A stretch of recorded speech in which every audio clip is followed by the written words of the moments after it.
resonance with the natural resources, especially birds, plants, and water bodies, whatever may be in natural creations. We the people in South India are having resonance life with nature.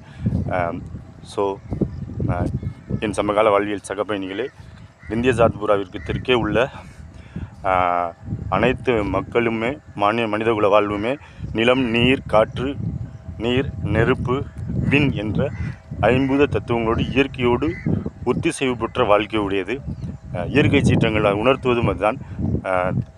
இந்திய சாத்புராவுக்கு தெற்கு லெமுரியா கண்டம் வரை அல்லது உலக கண்டங்கள் நகர்வுகளின் முன்னோடியாக தாய் நிலமாக பறவைகள், விலங்குகள், இயற்கை வளங்கள் அத்தனையும் செறிந்த பகுதி நம்முடைய இந்த தென்னிந்தியா தான். இயற்கை சீற்ற காலத்தில் இயற்கையோடு ஒத்து செய்வோம். Be resonance with nature, be intact, we overcome all the problems, have a positive day.